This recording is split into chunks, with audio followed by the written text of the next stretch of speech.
are the owner of this mansion? I wanted to see who maintains respect upon her, even when they think no one is watching. In the late afternoon, after she solved a serious, unexpected problem in the house on her own with her own method, the security guard removed his cap and, with a serene smile, revealed that he was the owner discreetly observing the team's atmosphere. But before we dive into the full story, let me know where you're watching from and what time it is.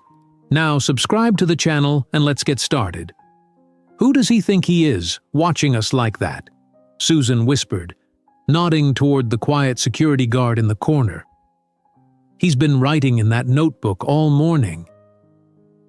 Jasmine Brooks looked up from polishing the antique table in the grand entrance hall of Whitmore Estate. The new security guard stood near the massive staircase, his eyes constantly moving, his pen scratching across the pages of a leather-bound notebook. Unlike the other guards who chatted and took frequent breaks, this one never stopped observing. "Maybe he's just doing his job," Jasmine said, returning to her work. It was only her first day as a maid at the estate, and she didn't want to get involved in workplace gossip. Susan snorted. "Well, it's creepy. Tom Bradley barely says 2 words to anyone." Jasmine glanced at him again. Something about him seemed oddly familiar, though she couldn't place it. He wasn't particularly remarkable. Average height, beard, glasses, dressed in the standard security uniform. Yet there was an intensity to his focus that seemed out of place. 8 days earlier, Nathan Whitmore sat in his penthouse office reviewing company reports, a deep frown forming on his face. Through the floor-to-ceiling windows, the Los Angeles skyline sparkled in the evening light, but he barely noticed. Something wasn't right with his $800 million hotel empire. "This makes no sense," he muttered, rubbing his eyes. "We invest more in employee development than any competitor, yet our internal promotion rate is the lowest in the industry." He buzzed his assistant. "Get me Diane from HR now." 20 minutes later, Diane Jenkins sat nervously across from him. "Explain this," Nathan said, sliding a folder across his desk. 5 years of data showing talented employees going nowhere in our company." Diane shifted uncomfortably. "Mr. Whitmore, I've tried to address this issue in quarterly reports." "Cut to the chase, Diane." She took a deep breath. "Your executive team systematically blocks promising employees from advancing. They prefer hiring externally for higher positions because it gives them more control and prevents threats to their authority." Nathan leaned back, his blue eyes cold. "And why wasn't I informed?" "Your executives filter what reaches you. They've created an entire system to maintain their positions while appearing to support your vision." After Diane left, Nathan paced his office, anger building with each step. He had built Whitmore Enterprises from nothing, starting with a rundown motel when he was 22 years old. Now at 35, he controlled 50 properties across the country, all while believing he'd created a company that valued talent at every level. He picked up his phone. "Elena, I need to see you. It's important." "You want to do what?" Elena Whitmore stared at her brother across the dining table in his penthouse. "Go undercover in my own company," Nathan repeated, "starting with the Beverly Hills mansion." "That's crazy," Elena said, setting down her coffee cup. "Why not just fire the executives who are causing problems?" "Because I need to understand how deep this goes," Nathan explained. "If I start firing people at the top, the middle managers will just hide the same behaviors. I need to see how my company actually works when no one knows I'm watching." Elena sighed. "And you want me to pretend to be the owner of your mansion while you pretend to be a security guard?" "Exactly. For 3 months. What about your face? You've been in business magazines. People know what you look like." Nathan rubbed his clean-shaven jaw. "I'll grow a beard, wear glasses, change my posture, speak differently. Most staff have never met me in person anyway. They've only seen photos." After 2 hours of discussion, Elena reluctantly agreed. The transformation began immediately. Nathan stopped shaving, got plain glasses with clear lenses, and practiced stooping his normally perfect posture. He created a backstory as a former military man transitioning to civilian security work. By the time he reported for his first day as security guard Tom Bradley, Nathan Whitmore had disappeared. Jasmine tucked her daughter Lily into bed, gently kissing her forehead. "Did you get the job, Mommy?" Lily asked, her 8-year-old eyes fighting to stay open. "Yes, sweetheart. I start tomorrow at that big mansion I told you about." "The one with the swimming pool and garden?" Jasmine smiled. "That's the one. Now go to sleep. Grandma will take you to school tomorrow." After Lily fell asleep, Jasmine joined her grandmother in their small living room. The apartment in East Los Angeles was cramped but clean, filled with family photos and second-hand furniture.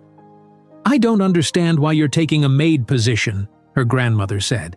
"You have a business degree. You worked as an assistant manager at that hotel downtown." Jasmine sighed. "That was before Lisa died and I got custody of Lily. This job pays better than any entry-level management position I can get now, and it has regular hours. I can be home every evening with Lily." What she didn't say was how many management positions she'd applied for over the past 3 years, only to be told she didn't have the right experience or wasn't a cultural fit. Her degree from Cornell's hotel administration program had cost her years of hard work and a mountain of student loans, but it now seemed useless. "One day, when Lily's older, I'll get back to hotel management," Jasmine said, not entirely believing it herself.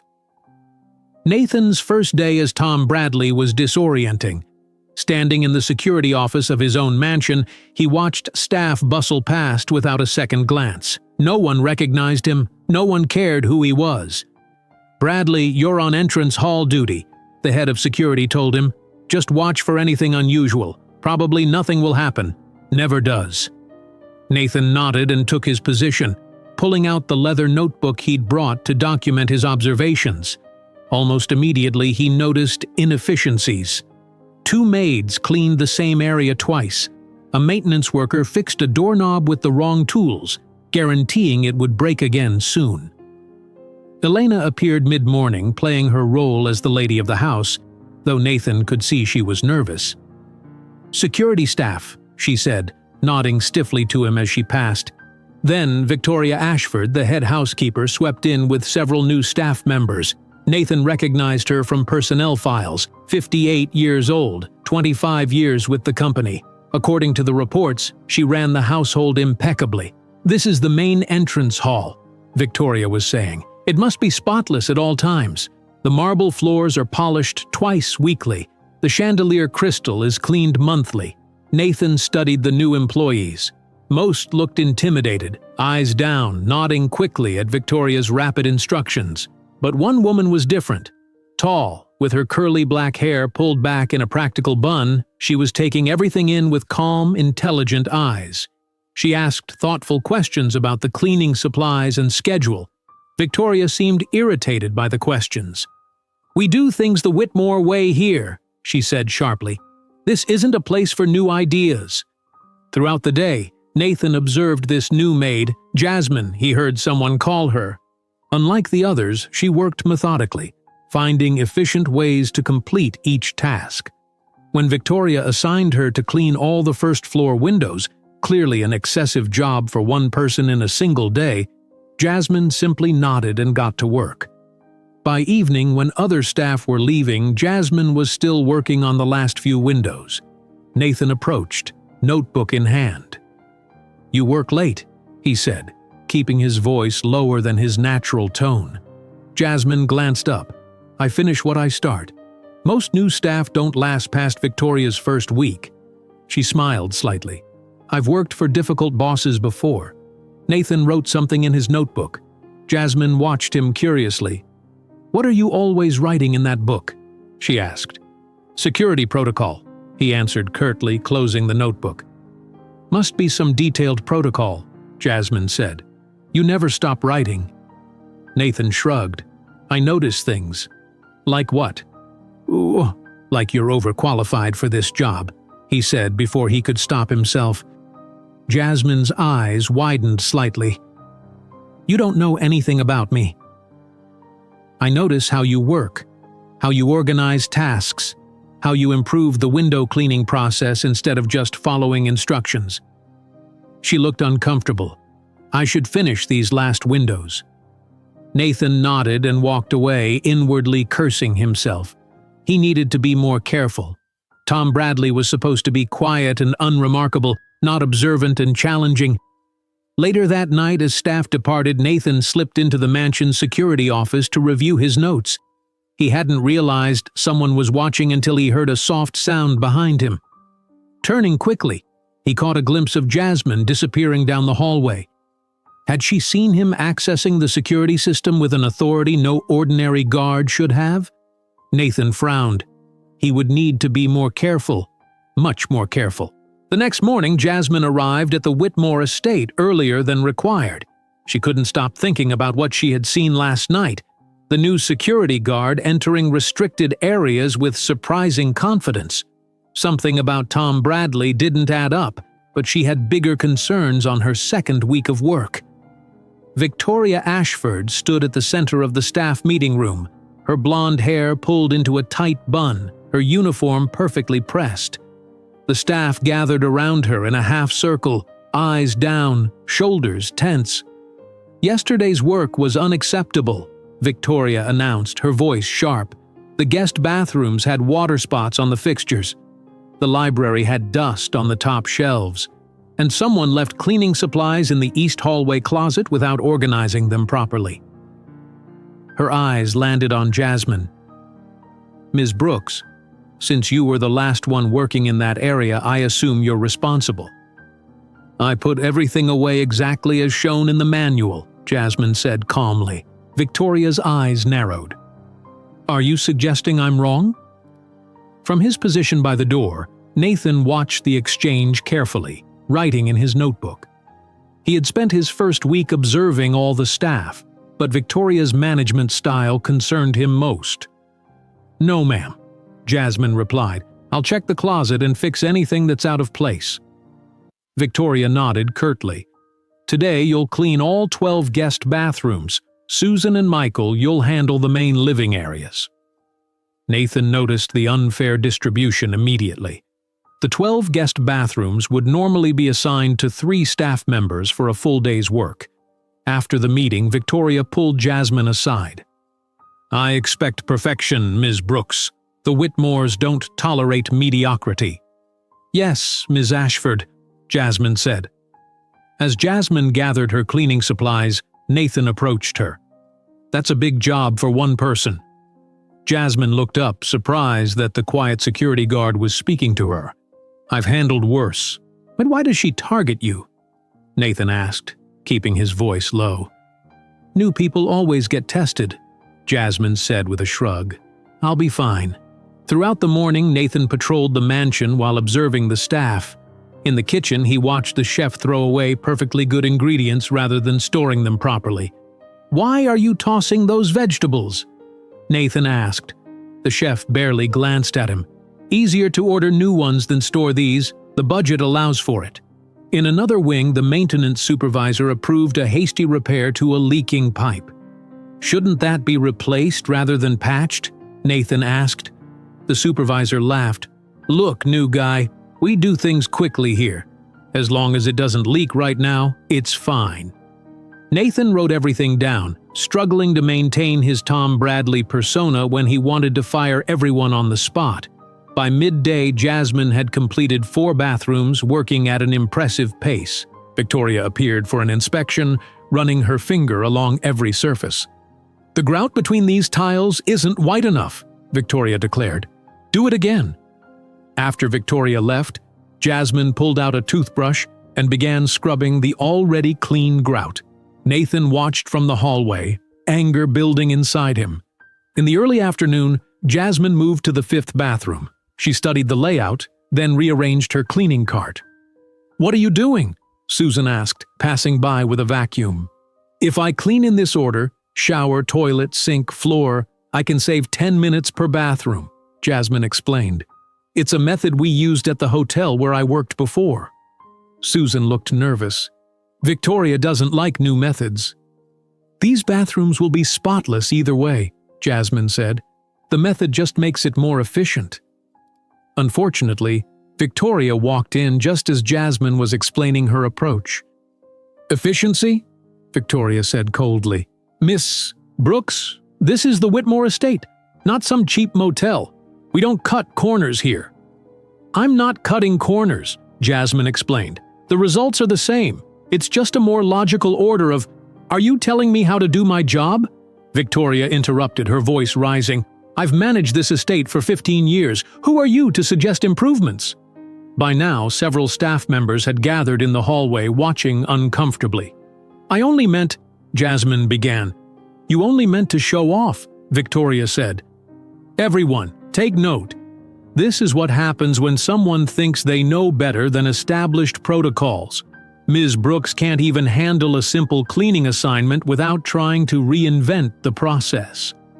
Nathan wrote furiously in his notebook, documenting the entire exchange. He had seen enough to know Victoria's management style was toxic and counterproductive. After the humiliating confrontation, Jasmine retreated to the garden for her lunch break. She sat on a stone bench, fighting back tears of frustration. Don't let her see you cry, a deep voice said. Jasmine looked up to see a tall man in gardening clothes approaching.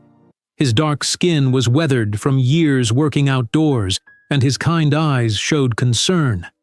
I'm Malik Turner, head gardener, he said, offering her a tissue. Been here 15 years. Jasmine Brooks, she said, taking the tissue. Been here 1 week and already failing. Malik sat beside her. You're not failing. Victoria does this to everyone she sees as a threat. A threat? I'm just a maid. Malik smiled. A maid with hotel experience who knows better ways to do things. Victoria can spot talent, and she destroys it. She did it to the last 3 people who showed promise. Why? Jasmine asked. She climbed to her position over 25 years. She protects it like a fortress. Anyone who might outshine her gets pushed out. Jasmine sighed. I can't lose this job. My daughter depends on me. You have a daughter? Malik asked. Lily, she's 8. We live with my grandmother in East Los Angeles. This job pays better than anything else I could get without… She stopped herself. Without what? Malik asked gently. Jasmine hesitated. Without using my business degree and hotel management experience.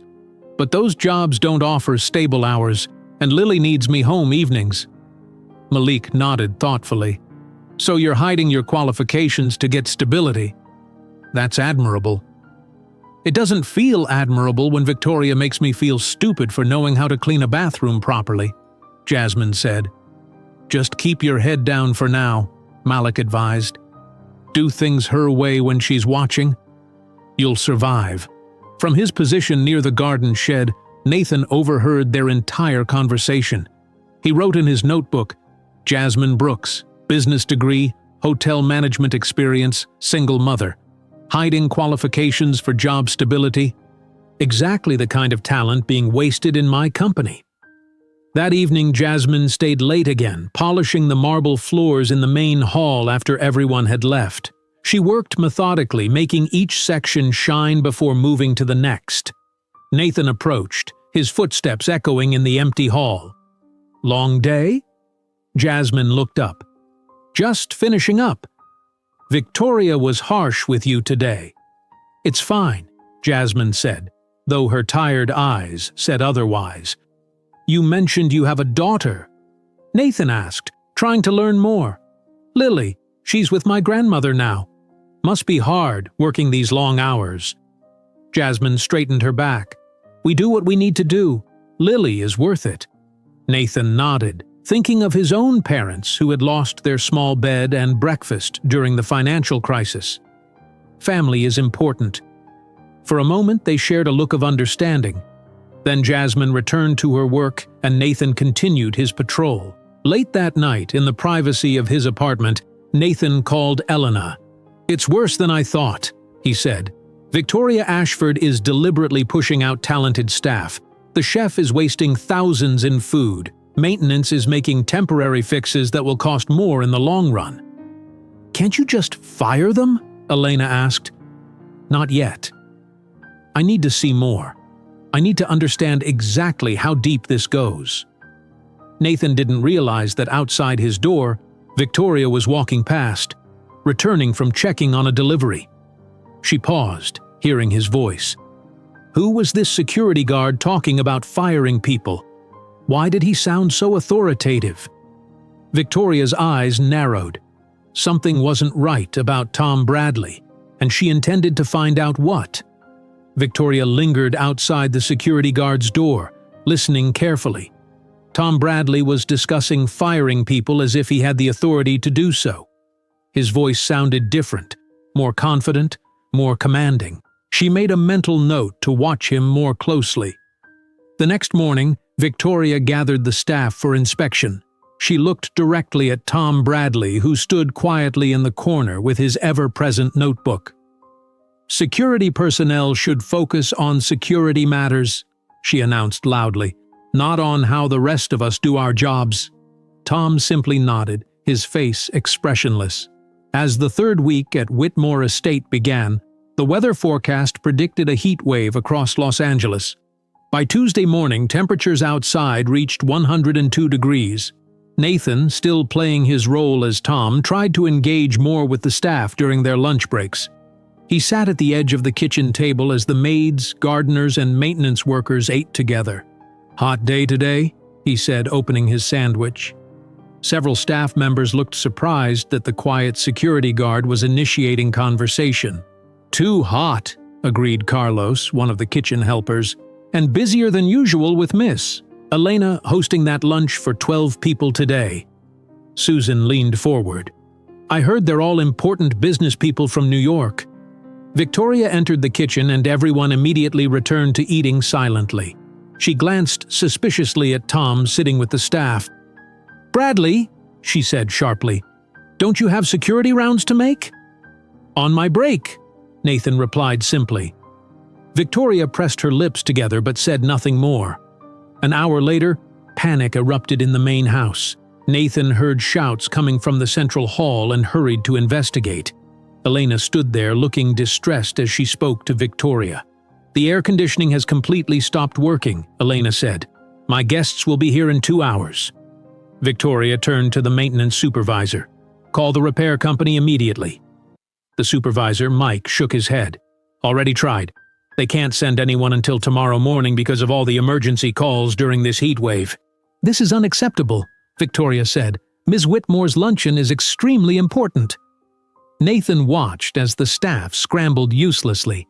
The temperature inside was rising quickly. Elena looked at him desperately, careful not to blow his cover. "Perhaps security should check if any windows were left open that might be affecting the system," Elena suggested. Nathan nodded and began walking through the mansion, checking windows. In the east wing, he found Jasmine on her knees, cleaning baseboards. "The air conditioning has failed," he told her. "Big luncheon today. No repair company available." Jasmine stood up. "Where's the main unit?" "Why?" Nathan asked. "My father was a maintenance worker. I used to help him fix things," she said. "I might be able to check it." Nathan led her to the basement where the massive air conditioning system hummed weakly, clearly malfunctioning. Jasmine examined the unit carefully. "The condenser is overheating because the cooling fins are clogged," she said. "The system keeps shutting down to prevent damage." "Can it be fixed?" Nathan asked. "I need a garden hose, a soft brush, and some basic tools," Jasmine said. Nathan helped her gather the supplies. Jasmine worked quickly, showing surprising expertise. She carefully cleaned the outside condenser unit, adjusted several settings, and bypassed a faulty sensor. "This is a temporary fix," she explained. "The sensor needs replacement, but this will get through today." Within 30 minutes, cool air began flowing through the vents again. Nathan was impressed not just by her skill but by her willingness to step outside her assigned role. "Where did you learn to do this?" he asked. Jasmine hesitated. "Like I said, from my father. Plus, I worked at the Grand Palmer Hotel downtown for 3 years. You learn to handle emergencies when guests need their rooms. When they returned upstairs, Elena was delighted to feel the cool air. What happened? Did the repair company come? No, Nathan said. Jasmine fixed it. Victoria looked shocked. A maid fixed the air conditioning? It was just a clogged condenser and a faulty sensor, Jasmine explained. I bypassed the sensor to get it working for now, but it should be properly replaced soon. Elena smiled warmly. Thank you, Jasmine. You saved my luncheon. Victoria's face tightened. Jasmine, please return to your assigned duties immediately. Fixing equipment is not part of your job description. Later that afternoon, Nathan found Jasmine polishing silver in the dining room. That was impressive work with the air conditioner, he said. Jasmine smiled slightly. Just basic maintenance knowledge. Seems like you have many skills beyond cleaning, Nathan said, sitting down across from her. Victoria didn't seem happy about it. Victoria prefers everyone to stay in their assigned boxes, Jasmine said. Nathan decided to take a risk. Before I became a security guard, I worked in hotel management, he said, sharing a partial truth. Jasmine looked up, surprised. Really? What position? Operations, Nathan said vaguely. What about you? You mentioned the Grand Palmer Hotel. Jasmine hesitated, then spoke quietly. I was assistant manager of guest services. Before that, I earned a business degree from Cornell's hotel administration program. Why are you working as a maid? Nathan asked, genuinely curious. Life happens, Jasmine said. My sister died unexpectedly. I became responsible for my niece, Lily. I consider her my daughter now. I needed stable hours and good pay. Hotel management means unpredictable schedules, late nights, weekend work. You gave up your career for her, Nathan said softly. I chose family, Jasmine corrected. Someday, when Lily's older, I hope to return to hospitality management. Their conversation was interrupted when Victoria entered the dining room. Ms. Brooks, why is this silver not finished? She demanded. And why are you chatting with security instead of working? Sorry, Ms. Ashford, Jasmine said, immediately returning to her task. Victoria turned to Nathan. Mr. Bradley, security personnel should remain at their posts. Over the next few days, Nathan noticed Victoria watching both him and Jasmine more closely. He also overheard her speaking to Elena one morning. Ms. Whitmore, I'm concerned about Jasmine Brooks, Victoria said. She seems more interested in impressing you than doing her assigned work. She saved my luncheon by fixing the air conditioning, Elena replied. That seems commendable. It's not her place, Victoria insisted. She's overstepping boundaries and disrupting staff hierarchy.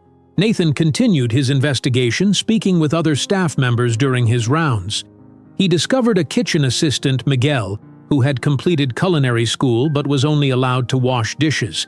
There was also a receptionist, Darlene, who had an accounting degree but had been denied the opportunity to help with the estate's financial paperwork 3 times. Why don't you apply for accounting positions elsewhere? Nathan asked her. I've tried, Darlene sighed, but everyone wants recent experience. It's a cycle I can't break. On Friday morning, Jasmine didn't arrive at her usual time. Victoria gathered the staff without her. Ms. Brooks has called in absent, she announced with disapproval. Something about a sick child. This demonstrates her lack of commitment. Nathan frowned. If Lily was sick, it must be serious for Jasmine to miss work. At midday, Victoria knocked on Elena's study door. Nathan was inside, discussing his observations with his sister. Miss Whitmore, I need to discuss Jasmine Brooks, Victoria said. This absence is unacceptable during her probationary period. I recommend termination. Before Elena could respond, Nathan spoke up. Ms. Brooks fixed the air conditioning system and saved thousands of dollars in emergency repair costs. Victoria looked at him with surprise and suspicion. This isn't security business, Mr. Bradley. I was present when she fixed the system, Nathan said calmly. It seems short-sighted to fire someone with such valuable skills over one absence for a sick child. Elena nodded. I agree with Tom. One absence for a family emergency isn't grounds for termination, especially for someone who has demonstrated exceptional value. Victoria's lips thinned. "As you wish, Miss Whitmore." She left the room, clearly displeased. The following Monday, Jasmine returned to work, looking tired but relieved. "How's your daughter?" Nathan asked when he saw her in the hallway. "Better now," Jasmine said. "She had a high fever. I was afraid I'd lose my job." "What would you do if that happened?" Nathan asked. Jasmine squared her shoulders. "I'd find another job, I always do." Nathan watched her walk away, admiring her resilience. That evening, as he reviewed security footage in his office, he noticed something concerning. Victoria was entering Elena's private study when no one was around. Nathan zoomed in on the security monitor and saw her opening desk drawers and examining papers. What was the head housekeeper looking for, and why was she going through his sister's private documents? Nathan needed to find out before his cover was compromised. Nathan immediately saved the security footage showing Victoria in Elena's office. He needed to understand what she was looking for. This wasn't the first time he had noticed suspicious behavior from the head housekeeper. Early the next morning, Nathan checked all the security cameras and motion sensors in the mansion's restricted areas. He found 3 had been subtly repositioned, not enough for most people to notice, but significant to a security professional. "Someone doesn't want to be seen," he muttered to himself. In the staff dining area, breakfast was tense. Victoria stood at the head of the table making announcements. "The East Wing bathrooms need deep cleaning today," she said, eyes fixed on Jasmine. "All the marble needs to be scrubbed by hand, all grout cleaned with a toothbrush." Jasmine nodded without complaint, though everyone knew the East Wing bathrooms had been thoroughly cleaned just 3 days ago. "And Jasmine," Victoria added with a cold smile, "when you finish that, the silver in the display cabinets needs polishing. All 67 pieces." After breakfast, Nathan followed Victoria through the house, maintaining distance while observing her movements. She stopped at Elena's office door again, looking around before trying the handle. It was locked. Victoria frowned and walked away, and later that morning Nathan found Malik in the garden. "The head housekeeper seems especially hard on Jasmine," Nathan said casually. Malik looked up from pruning roses. "Victoria's been worse than usual lately. She thinks Jasmine is trying to show her up." "By doing her job well?" "By knowing things Victoria doesn't," Malik said. "Fixing that air conditioner made Victoria look bad. In her mind, Jasmine is a threat." "Has Victoria always been this way?" Nathan asked. "Always," Malik confirmed. "But lately she's been more nervous. Checking papers, asking questions about Miss Whitmore's schedule, her visitors." "Why would she care about that?" Malik shrugged. "Victoria likes control, and she protects her position fiercely." That afternoon, Elena called the entire staff to the main hall for an announcement. She stood on the grand staircase, looking every bit the wealthy estate owner. "In 2 weeks, the Whitmore estate will host a charity dinner," Elena announced. 50 prominent business leaders and philanthropists will attend. This event must be perfect in every detail. Victoria stepped forward immediately. "I'll handle all arrangements, Ms. Whitmore. I have experience with many such events." "Thank you, Victoria," Elena said. "Please present a staffing plan to me by tomorrow." As the staff dispersed, Nathan noticed Victoria pulling aside senior staff members, assigning roles for the event. Jasmine stood apart, clearly excluded from these conversations. That evening, as most staff were leaving, Nathan saw Jasmine in the library, dusting books that already looked clean. "More extra work?" he asked. Jasmine sighed. "Victoria said the library needs special attention before the charity event. You've been here late every night this week." "Better than losing my job," Jasmine said. "I can't risk that, especially now." "Because of your daughter?" "Lily's school just announced a special program for advanced students. It costs extra, but she's so excited about it." Jasmine smiled despite her exhaustion. She's incredibly smart. This program could open doors for her. Nathan sat in a nearby chair. You're working extra hours for her future. Everything I do is for her future, Jasmine said simply. A comfortable silence fell between them. Nathan realized he felt more at ease with Jasmine than with most people in his real life. You mentioned you worked in hotel management before, Jasmine said finally. Why did you leave? Nathan had prepared for this question. Personal issues. I needed a change. Security work is simpler. Do you miss it? Hotel work? Sometimes, Nathan admitted. I miss seeing how all the parts work together, creating experiences for guests. Jasmine's eyes lit up. That's exactly what I loved about it. Every day was about making systems work better, solving problems before guests even noticed them. That's rare, Nathan said. Most people just do their assigned tasks without seeing the bigger picture. That's what my manager at the Grand Palmer used to say, Jasmine laughed. He couldn't understand why I reorganized the housekeeping schedules to match guest patterns. Did it work? We reduced room waiting times by 40 minutes and saved thousands in overtime costs, Jasmine said proudly, then looked embarrassed. Sorry, you probably don't care about hotel operations. Actually, I find it fascinating, Nathan said truthfully. Their conversation was interrupted by Victoria's voice from the doorway. Ms. Brooks, why are you still here? She demanded. And chatting again instead of working? I was just finishing the library, Ms. Ashford, Jasmine said, immediately returning to dusting. Victoria turned to Nathan. Mr. Bradley, isn't your shift over? Security never truly ends, Nathan replied calmly, standing up. Good night, ladies. The following morning, Victoria handed Elena her staffing plan for the charity event. Nathan watched from his position by the door. Everyone has specific assignments, Victoria explained. The event will require all hands on deck. Elena reviewed the document. Where is Jasmine Brooks on this plan? Victoria smiled thinly. Ms. Brooks will be cleaning the East Wing during the event. We need someone trustworthy to ensure that area remains secure while we focus on the main event spaces.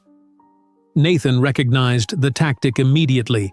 The East Wing was far from the event, effectively sidelining Jasmine from any visibility or opportunity to impress guests. Later, in the garden, Nathan found Jasmine on her break, sitting with Malik. Victoria just assigned me to clean the unused East Wing during the charity dinner, Jasmine was saying. Malik shook his head. I'm not surprised. She's keeping you away from the important guests. Why does she hate me so much? Jasmine asked. I do everything she asks without complaining. Because you're good at things she's not, Malik said. Victoria can clean and organize, but she can't fix air conditioners or improve systems. She sees your abilities as threats, not assets. Nathan approached them. Mind if I join you? They made space for him on the bench. We were just discussing Victoria's event assignments, Malik explained. I heard, Nathan said. The East Wing duty sounds deliberate. It is, Jasmine sighed. But what can I do? I need this job. Sometimes, Nathan said carefully, the right opportunity comes when you least expect it. That night, Nathan decided to search Victoria's office. Using his master key, he entered quietly and began examining her desk. In the top drawer, he found a folder labeled Staff Concerns. Inside were detailed notes about various employees, including several pages on Jasmine. Brooks shows excessive initiative, one note read. Cultivating relationship with Miss Whitmore. Potential threat to established hierarchy. More disturbing was another folder hidden beneath false bottom in the drawer. It contained photographs of documents from Elena's office, staff salaries, security protocols, and notes about Nathan's regular schedule as CEO. She's gathering information on me, Nathan realized. As he replaced the folders and prepared to leave, he heard footsteps in the hallway. Nathan quickly turned off his flashlight and moved behind the door. Victoria entered, turning on the light. She went directly to her desk, pulled out her phone, and dialed. "It's me," she said quietly. "I've been gathering information as you requested. The security here is extensive but has gaps, and I've found some interesting financial documents you might find useful." Nathan listened carefully, anger building. Victoria was not just undermining staff. She appeared to be collecting information for someone outside the estate. "Yes, I know my position is secure once this is done," Victoria continued. "After 15 years, it's time I was properly appreciated." After Victoria left, Nathan returned to his quarters and called Elena. "We have a bigger problem than I thought," he told her. "Victoria isn't just blocking talented employees. She's gathering information about the estate, about me, and sharing it with someone." "Who?" Elena asked. "I don't know yet. But we need to be careful. She's suspicious of Tom Bradley already, and she's deliberately isolating Jasmine from the charity event." "What will you do?" Elena asked. "First, I need to protect my cover until I understand what Victoria is planning," Nathan said. "And second, I need to make sure Jasmine gets a chance to show her abilities at this event. She's exactly the kind of talent our company needs." After ending the call, Nathan checked the security monitors one last time before bed. The screen showed Jasmine walking slowly toward the staff exit, shoulders slumped with exhaustion after another long day. In the corner of the screen, barely visible, was Victoria, watching Jasmine from the shadows with cold calculation in her eyes.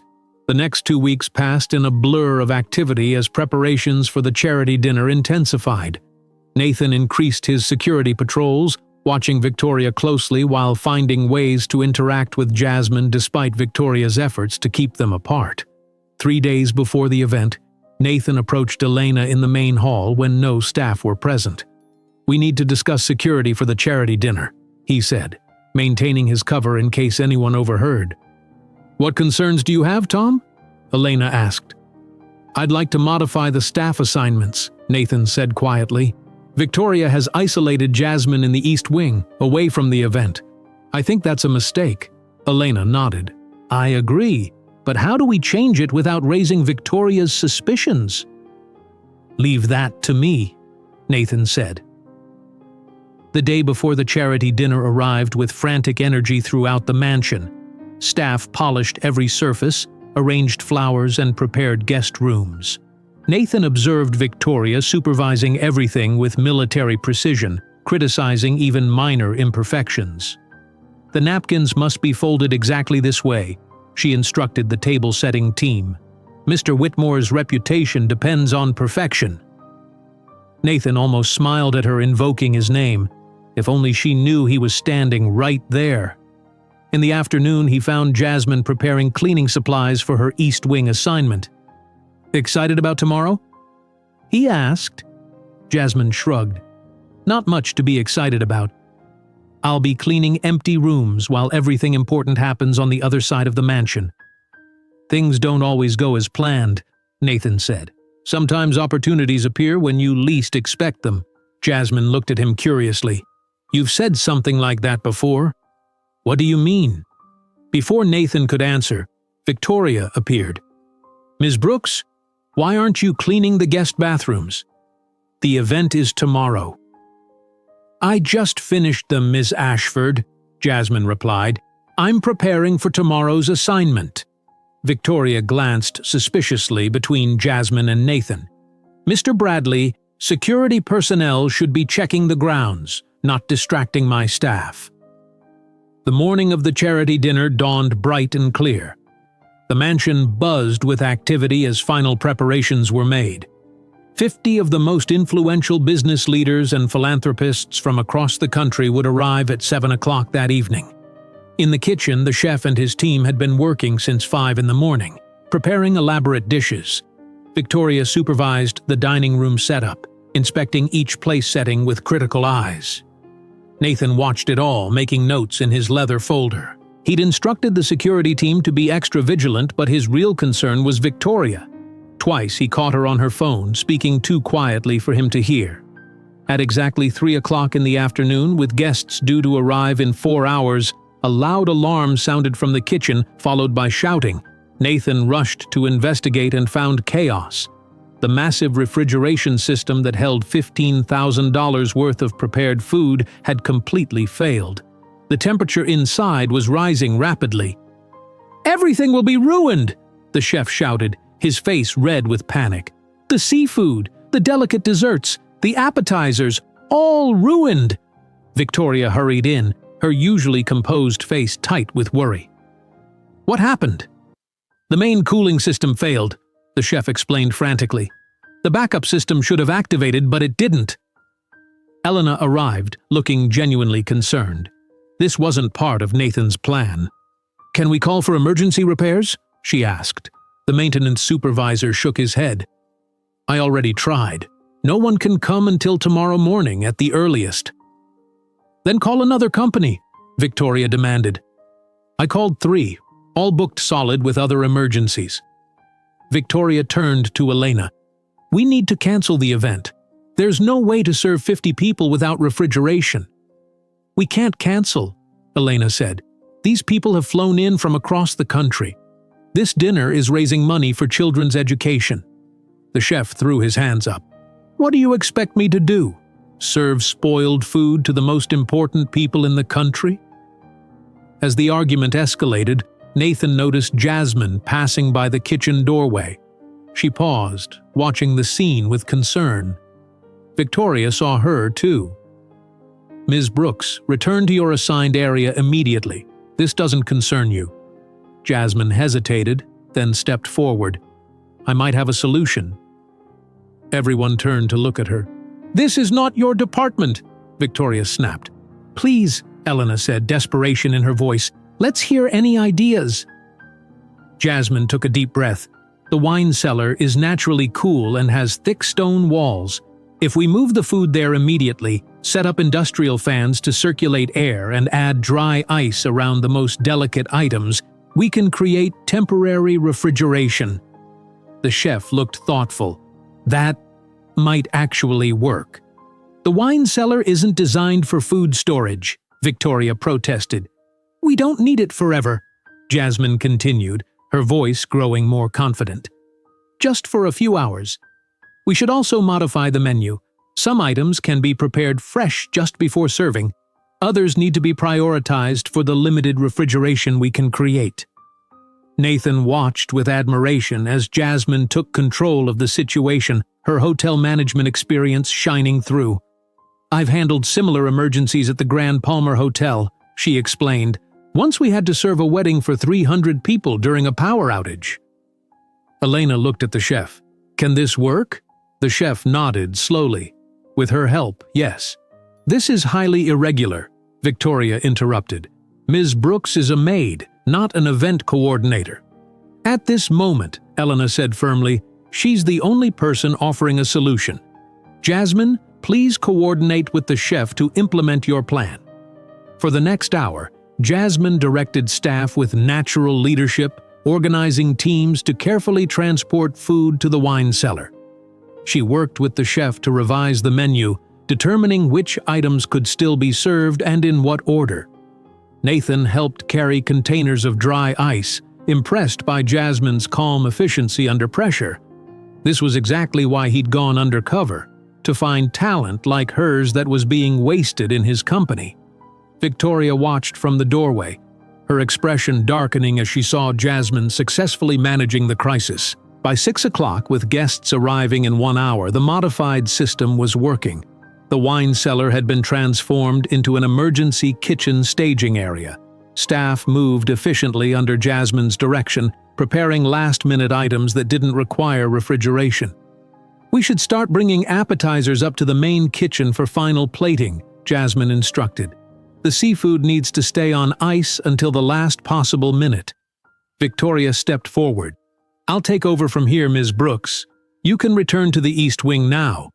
Jasmine looked up, surprised. "But we're not finished implementing the—" "I said I'll handle it from here," Victoria insisted. "I'm the head housekeeper. This is my responsibility." For the first time since she'd started working at the estate, Jasmine stood her ground. With respect, Ms. Ashford, we're in the middle of an emergency procedure that I designed. Changing leadership now could jeopardize the dinner. Victoria's face flushed with anger. Are you refusing to follow my direction? Elena, who had been watching nearby, intervened. Victoria, Jasmine will continue coordinating with the chef until dinner is served. Her system is working and we don't have time to transition. As guests began to arrive, Jasmine's emergency plan proved successful. The dinner proceeded smoothly, with no one aware of the crisis that had been averted. Several guests even commented on the innovative menu and remarkably fresh dishes. From his security position near the dining room, Nathan overheard multiple compliments about the food. He watched Victoria circulating among guests, smiling and accepting praise as though she had orchestrated everything. Near the end of the evening, Elena stood to thank everyone for attending. I must give special recognition to our staff, who overcame a significant challenge today when our kitchen refrigeration system failed completely, just hours before your arrival. Murmurs of surprise rippled through the crowd. Thanks to the quick thinking of one staff member in particular, Elena continued, a creative solution was implemented that saved our event. Victoria stepped forward slightly, clearly expecting to be named. Jasmine Brooks, Elena said, please come forward. From the back of the room where she had been quietly supervising the dessert service, Jasmine looked startled. Victoria's face froze in a tight smile. As Jasmine reluctantly approached, several staff members led by Malik began to applaud. The guests joined in, impressed by the behind-the-scenes drama that had been invisible to them. Thank you, Ms. Whitmore, Jasmine said quietly. I just did what needed to be done. As the dinner concluded and guests departed, Victoria cornered Jasmine in the kitchen. You undermined my authority, she said coldly. Don't think this is over. Jasmine watched Victoria storm away, then continued helping with cleanup. Hours later, after most staff had left, she sat alone in the kitchen, exhausted but satisfied. Nathan found her there, staring thoughtfully at a cup of tea. You were amazing today, he said. Jasmine smiled tiredly. Thank you. It felt good to use my skills again. Nathan checked to make sure they were alone, then removed his security cap. Jasmine, I need to tell you something important. He opened his leather folder, revealing the Whitmore Enterprises logo on official documents. I don't understand, Jasmine said, looking confused. Nathan took out his fake glasses. My name isn't Tom Bradley. I'm Nathan Whitmore. This is my house. This is my company. Jasmine stared at Nathan, her eyes wide with disbelief.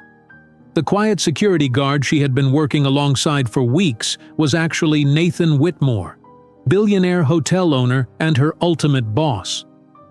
This is some kind of joke, she said finally, her voice barely above a whisper. Nathan shook his head. It's not a joke. I'm Nathan Whitmore. Elena is my sister, not the owner of this estate. Jasmine stood up suddenly, knocking over her teacup. You've been lying to me, to everyone, this whole time? I can explain, Nathan said, reaching for her hand. Jasmine pulled away. Don't touch me. You watched me clean toilets. You let Victoria humiliate me day after day. Was this entertaining for you? Some rich person's game? No, Jasmine, that's not… I trusted you, she interrupted, her voice breaking. I told you about my life, about Lily. I shared things I don't tell anyone.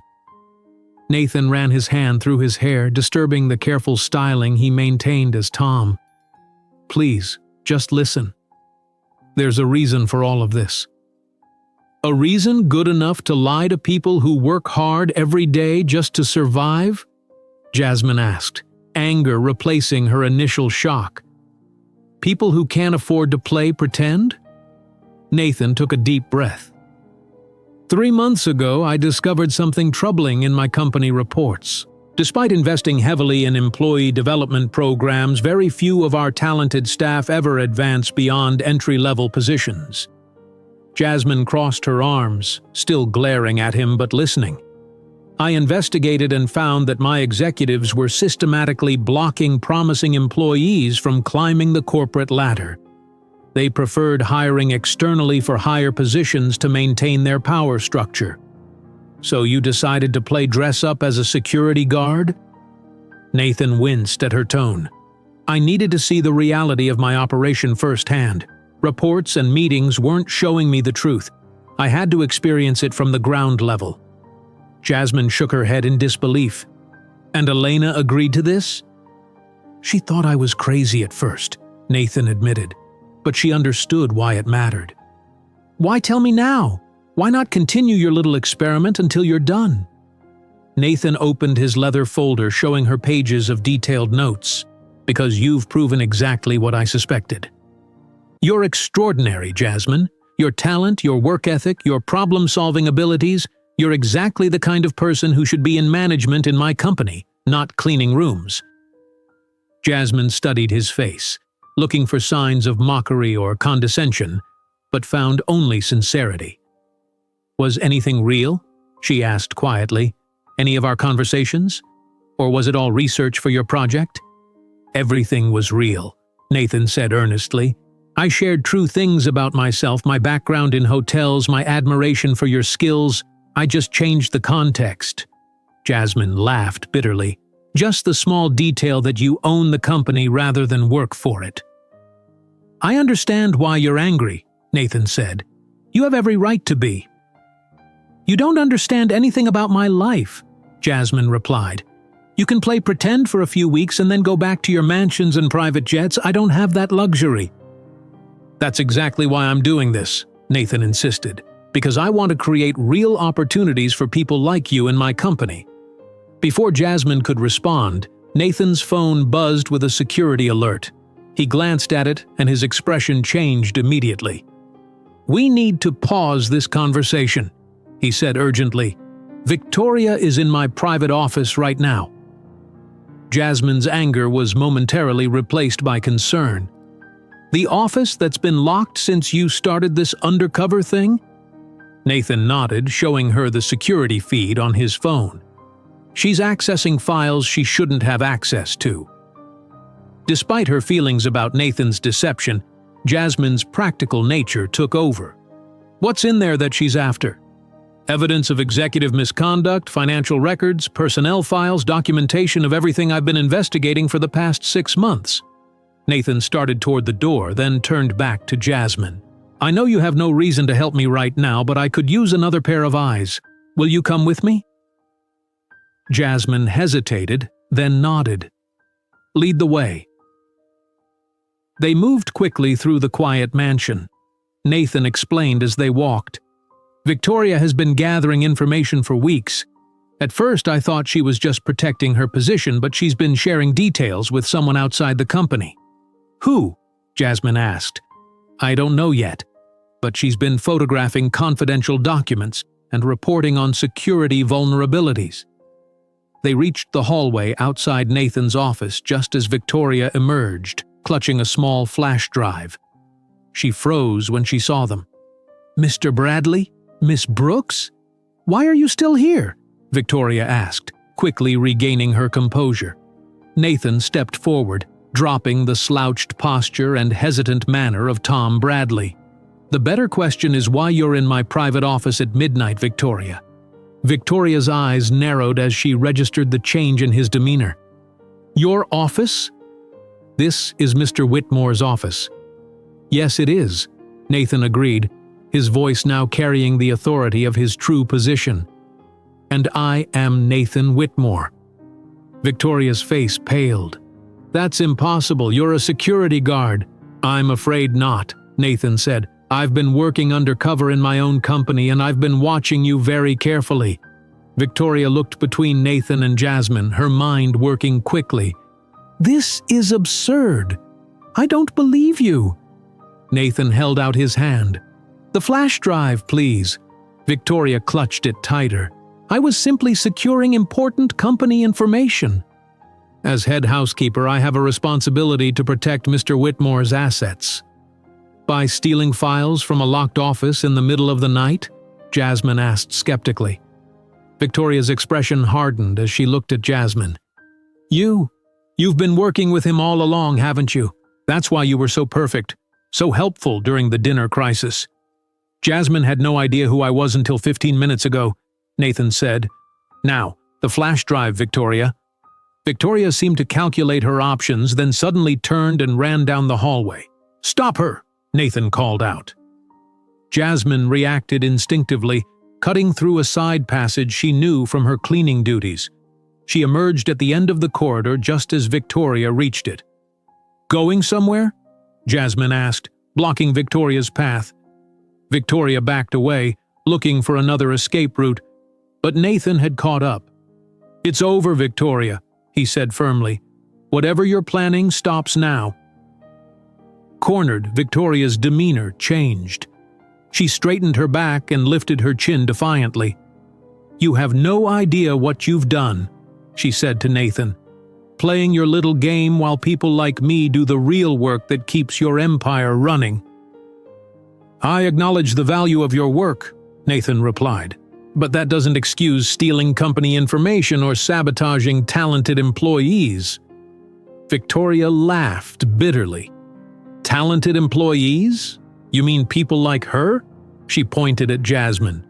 People who haven't earned their positions through years of loyalty and sacrifice?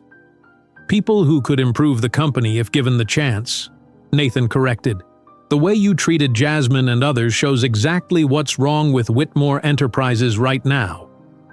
Victoria clutched the flash drive tightly. I discovered your little charade weeks ago. I knew something wasn't right about Tom Bradley. I've been gathering evidence about your deceptive behavior to protect this company. From me? Nathan asked incredulously. From whatever corporate espionage I thought you were conducting, Victoria said. How was I supposed to know the CEO had lost his mind and decided to play security guard? Nathan held out his hand again. The flash drive, Victoria. Now, after a tense moment, Victoria reluctantly handed it over. Thank you, Nathan said. We'll discuss your future with the company in the morning. For now, please return to your quarters. After Victoria left, Nathan turned to Jasmine. Thank you for your help. Jasmine shook her head. Don't thank me yet. We still have a lot to discuss about your deception. You're right, Nathan agreed. But first, I need to see what Victoria was after. In Nathan's office, he plugged the flash drive into his computer. Files appeared on the screen, personnel records, financial documents, and most concerning, a folder labeled Executive Misconduct. She copied everything, Nathan said grimly. All my evidence against executives who have been blocking employee advancement. Why would Victoria want that? Jasmine asked, momentarily setting aside her anger to focus on the problem. I don't know, Nathan admitted.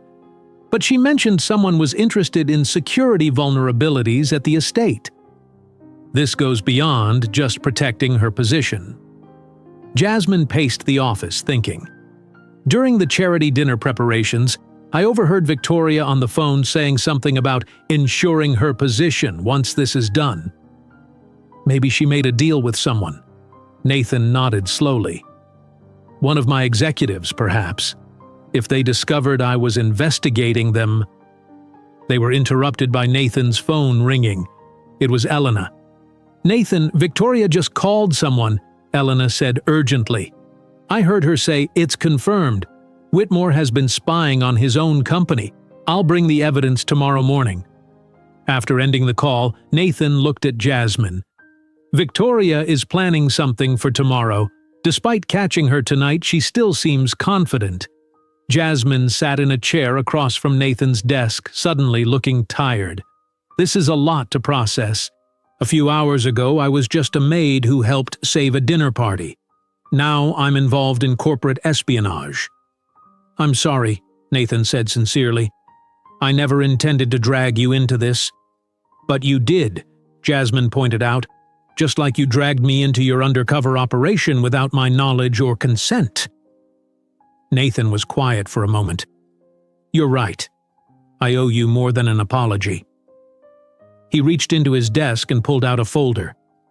This is what I planned to offer you before Victoria interrupted us. It's a position as general manager at my newest boutique hotel in Santa Monica. The salary is $150,000 a year with flexible hours to accommodate Lily's schedule. Jasmine stared at the folder but didn't take it. Is this a guilt offering? Or do you really think I'm qualified? Both, Nathan admitted honestly. I feel guilty about deceiving you, but that doesn't change the fact that you're the most qualified person I've seen for this position. Today proved that beyond any doubt. Jasmine stood up. I need time to think. This is too much to process at midnight after the day I've had. Of course, Nathan said. But before you go, Victoria is planning something for tomorrow morning. I may need your help again. Why would I help you after what you've done? Jasmine asked. Not for me, Nathan said. For all the other talented employees at Whitmore Enterprises who deserve better opportunities, people just like you. Jasmine paused at the door. I'll think about it. Good night, Mr. Whitmore. As she walked away, Nathan watched her go, realizing that while he might have found the perfect executive for his company, he might have lost something more valuable, Jasmine's trust. And tomorrow would bring a confrontation that could change everything for both of them. Jasmine walked slowly to her car, her mind racing with the night's revelations. Tom Bradley wasn't a security guard. He was Nathan Whitmore, billionaire hotel owner, and the actual boss of everyone at the estate. The man she had confided in, worked alongside, and even defended when others called him strange. The drive to her grandmother's apartment in East Los Angeles took 40 minutes. The entire way, Jasmine rehearsed how to explain what had happened. When she arrived, the apartment was quiet. Lily was asleep, but her grandmother Rose was still up, reading in her favorite chair. You're home late, Rose said, putting down her book. How was the big charity dinner? Jasmine sank onto the couch. Grandma, you won't believe what happened tonight. As Jasmine explained about the refrigeration crisis and how she had stepped in to save the event, Rose listened with pride. But when Jasmine revealed Tom's true identity, Rose's eyes widened. Nathan Whitmore himself was pretending to be a security guard at his own mansion? Yes, he's been watching all of us for weeks, Jasmine said, still processing it herself. He said he wanted to see how his company really works. And what did he learn? Rose asked. That talented employees like me get blocked from advancing. Jasmine laughed bitterly. He offered me a manager position at one of his hotels, $150,000 a year. Rose sat forward. Jasmine, that's wonderful. Is it? He lied to me, Grandma.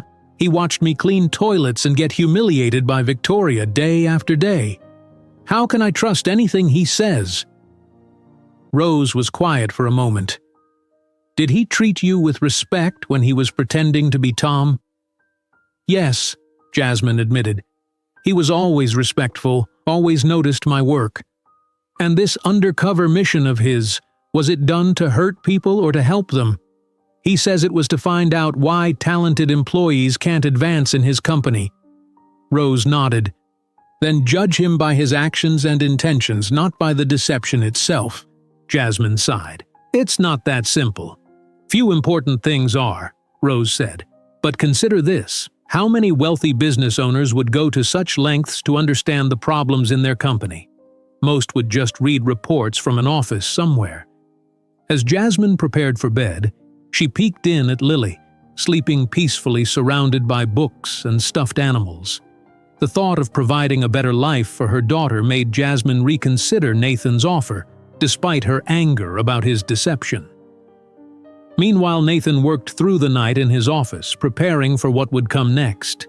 He reviewed the files Victoria had attempted to steal, detailed evidence of how executives throughout Whitmore Enterprises had systematically prevented talented employees from advancing. Around 3 a.m, Elena brought him coffee.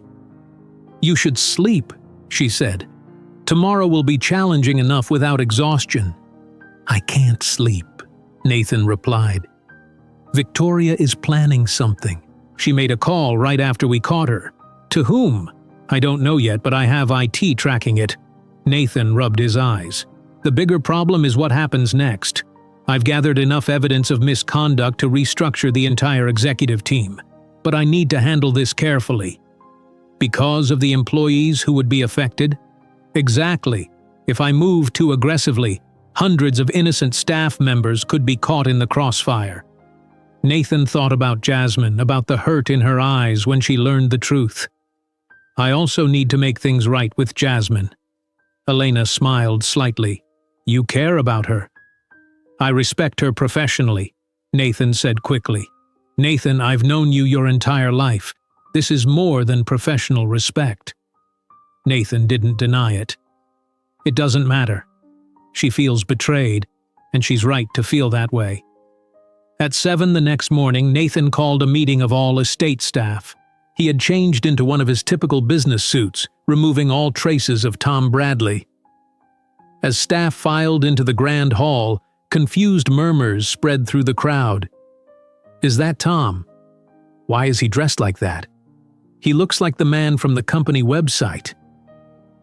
Victoria arrived last, looking confident. She carried a leather portfolio and was accompanied by 3 men in expensive suits whom Nathan immediately recognized as senior executives from Whitmore Enterprises. James, Lawrence, Edward. Nathan nodded to the executives. I wasn't aware you were invited to this staff meeting. James Harrington, the chief operating officer, stepped forward. We received concerning information about unusual activities at the estate. As senior leadership, we felt it necessary to investigate. Nathan saw Victoria smiling smugly behind the executives. Her plan was clear now. She had contacted his executive team, likely sharing the information she had gathered about his undercover operation. I see, Nathan said calmly. Well, since you're here, you might as well stay for my announcement. Nathan moved to the center of the room, addressing all the staff. For those who don't recognize me without the security uniform, I am Nathan Whitmore. Gasps and whispers rippled through the crowd. Some staff members looked shocked, others confused or betrayed. For the past month, I have been working undercover as security guard Tom Bradley. My sister Elena helped by posing as the estate owner.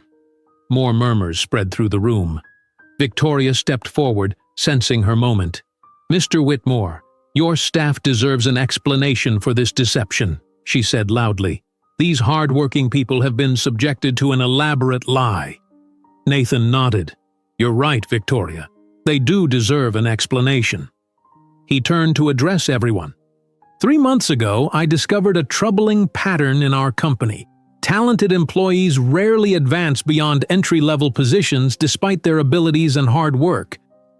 The executives shifted uncomfortably as Nathan continued. I discovered that executives had created a system to block promising employees from climbing the corporate ladder. They preferred hiring externally for higher positions, maintaining their power structure while wasting the talent already in our company. Nathan opened his leather folder. During my time here, I've observed extraordinary talent being wasted. I've seen dedicated workers being mistreated, and I've witnessed management using fear and intimidation rather than inspiration and support. Victoria's confident smile began to fade as Nathan turned toward her. Victoria Ashford, you have maintained impressive standards of cleanliness and organization. However, your management style has created a toxic environment where promising employees are systematically undermined.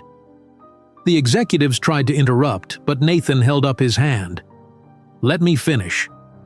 Last night I caught Ms. Ashford stealing confidential company documents from my private office, documents that detail the executive misconduct I've been investigating. The room fell completely silent.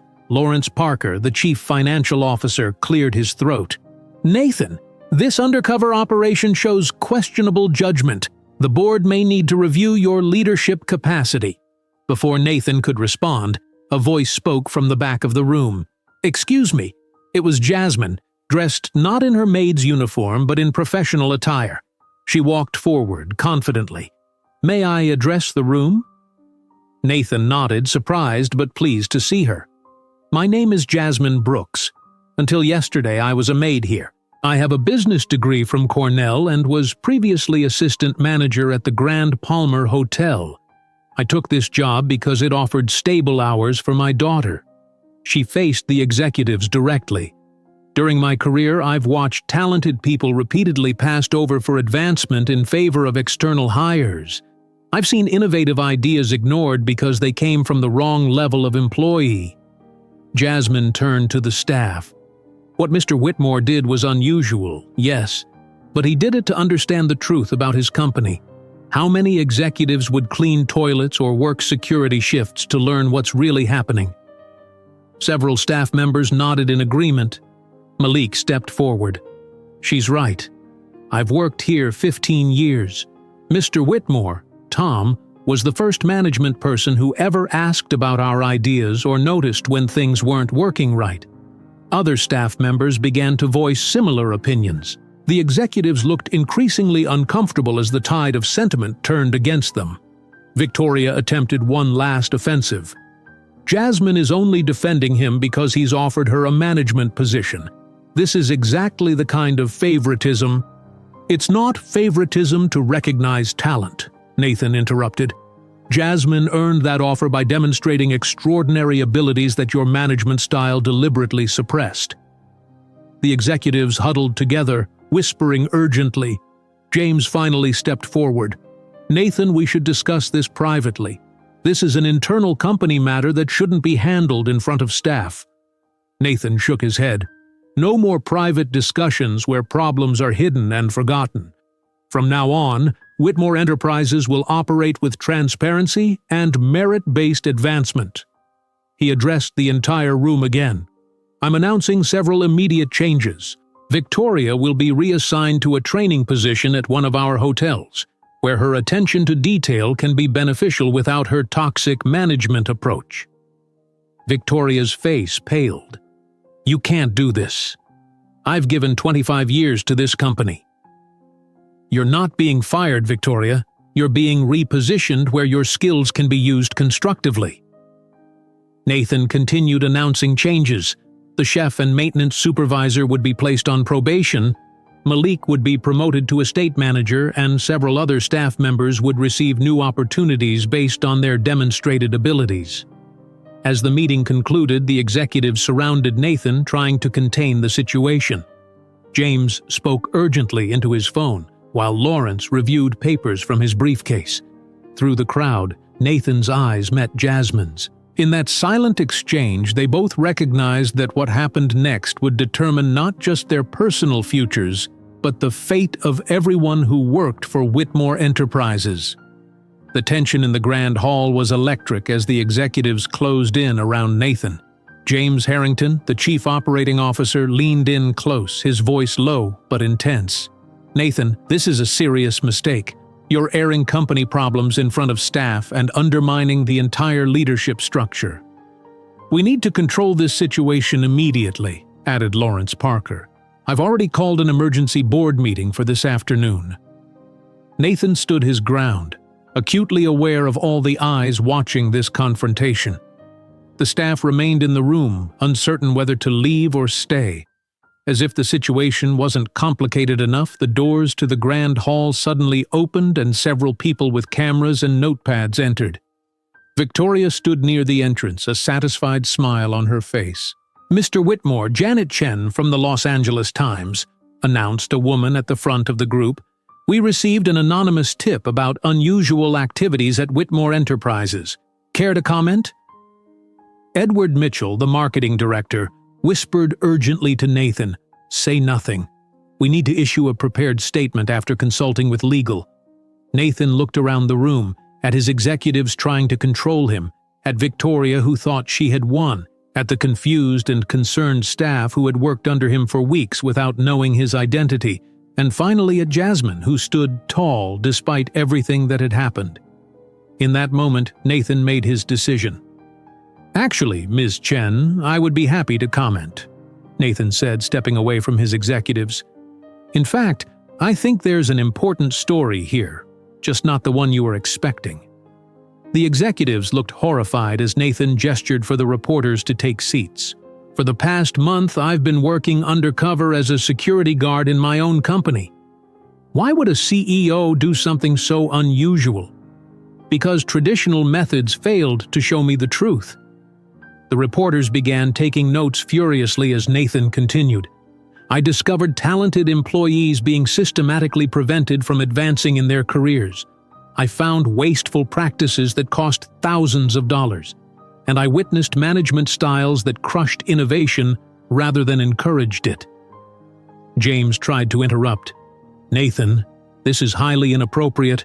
What's inappropriate, Nathan said firmly, is that we've been wasting our most valuable resource, our people, and that stops today. Janet Chen raised her hand.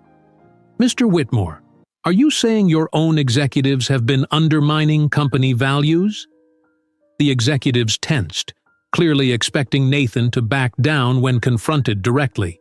Instead, he nodded. Yes, and I take full responsibility for allowing that culture to develop. A leader should know what's happening at all levels of their organization. I failed in that regard, which is why I took these extraordinary measures to learn the truth. The room fell silent. Nathan had just done the unthinkable in corporate America, admitted his own failure publicly. I'd like to introduce someone, Nathan continued, gesturing to Jasmine. This is Jasmine Brooks. Until yesterday, she worked as a maid in this mansion. Would you tell them your background, Jasmine? Jasmine stepped forward, her voice steady despite her nervousness. I have a business degree from Cornell's Hotel Administration program. I was previously assistant manager at the Grand Palmer Hotel. Yesterday, when our refrigeration system failed before a major charity event, I implemented an emergency protocol that saved the dinner. And why were you working as a maid with those qualifications? Janet Chen asked. Because management positions rarely accommodate single parents. I needed stable hours for my daughter, but also because despite applying for numerous management positions in hospitality, I was repeatedly told I wasn't a cultural fit or lacked the right kind of experience. Nathan nodded. Jasmine's story isn't unique. Throughout my company, I've found people like her, overqualified, talented, and completely wasted in positions that don't use their abilities. Malik stepped forward next. I've been head gardener here for 15 years. I've suggested improvements to our irrigation system that would save water and money for years. No one listened until Mr. Whitmore, as Tom, asked me about my ideas. One by one, other staff members began sharing similar stories. Miguel, the kitchen assistant with culinary training who was only allowed to wash dishes. Darlene, the receptionist with accounting skills who was repeatedly denied opportunities to use them. The reporters were captivated. Janet Chen turned to Edward Mitchell, the marketing director. What's your response to these accounts, Mr. Mitchell? Put on the spot, Edward stumbled. We have standard hiring procedures that ensure qualified candidates are placed appropriately. Then why, Nathan asked, do we hire external candidates for 87% of management positions when we have qualified internal candidates? The executives looked at each other, clearly unprepared for Nathan's directness and the public nature of this confrontation. Victoria, seeing her plan to embarrass Nathan backfiring, tried to slip away quietly. She was stopped at the door by Elena, who had just arrived. Going somewhere, Victoria? Elena asked, security personnel flanking her on both sides. Victoria forced a smile. Just giving Mr. Whitmore privacy for his press conference. I think you should stay, Elena said firmly. Since you invited the press, you should hear the full story. Back in the center of the room, James Harrington attempted to salvage the situation. Nathan has been conducting valuable research into our operational practices, he said smoothly to the reporters. We fully support his hands-on approach to understanding company dynamics. Lawrence and Edward quickly nodded in agreement, suddenly portraying themselves as supportive of Nathan's undercover mission. Nathan raised an eyebrow at their abrupt change in position but didn't contradict them. Instead, he seized the opportunity to announce his next steps. Today, I'm announcing the creation of the Whitmore Talent Initiative, a development program designed to identify and promote promising employees throughout our organization regardless of their background or education. The staff erupted in applause, drowning out any objections the executives might have voiced. Malik Turner will lead the estate's operations with a substantial raise, recognizing his years of loyal service and integrity, Nathan continued once the applause died down. Malik's eyes widened in surprise and gratitude. Several staff members patted him on the back in congratulation. Victoria Ashford will be reassigned to a training position at our San Diego hotel, where her knowledge of standards and procedures can benefit new employees. Victoria's face flushed with anger, but surrounded by security and reporters, she remained silent. And perhaps most importantly, Nathan said, every executive in Whitmore Enterprises, including myself, will be required to work in entry-level positions for 2 weeks annually. You cannot lead what you don't understand. Janet Chen raised her hand again. Mr. Whitmore, this is an unprecedented approach to corporate leadership. What made you take such drastic action? Nathan looked around the room, his gaze settling briefly on Jasmine. Because true talent shines even when no one important is watching, or when they are, but no one knows it. The press conference continued for another hour, with reporters requesting individual interviews with Nathan, Jasmine, and other staff members. The executives, seeing they couldn't control the narrative, shifted to presenting themselves as champions of Nathan's innovative approach. As the crowd began to disperse, Nathan approached Jasmine privately. "Thank you for speaking up," he said. "You didn't have to do that." "I didn't do it for you," Jasmine replied. "I did it because what you discovered matters. The way companies waste talented people isn't just bad business. It's wrong." Nathan nodded. "The offer still stands. General manager at the Santa Monica Hotel. Is that something you'd consider?" Jasmine took a deep breath. "Yes, but with conditions." "Name them." "First, I want to earn this position. No special treatment. I expect to be evaluated on results like anyone else." "Agreed," Nathan said. "What else?" "Second, I want to create a mentorship program for employees who want to advance but don't have traditional qualifications or connections." Nathan smiled. "That aligns perfectly with the talent initiative." "And third," Jasmine said, meeting his eyes directly, "our relationship needs to be strictly professional. Whatever friendship was developing between Tom and Jasmine needs to be set aside. I need to know I earned my position through merit, not personal connection." Nathan felt a twinge of disappointment but nodded. "I understand and respect that boundary. Professional it is." They shook hands formally, both aware of the reporters still watching from across the room. Later that evening, after everyone had left, Nathan sat alone in his office reviewing the day's events. Elena entered with 2 cups of coffee. "Quite a day," she said, handing him a cup. "Not exactly how we planned to end your undercover mission." Nathan sighed. "Victoria forced my hand, but maybe it's better this way. No more secrets, no more deception." "Speaking of no more deception," Elena said carefully, "I noticed things between you and Jasmine seemed tense. Did something happen?" "She set clear professional boundaries," Nathan said, "which is the right thing to do under the circumstances." Elena studied her brother's face. "You care about her. As a valuable employee," Nathan insisted. "Nathan," he looked away. "It doesn't matter.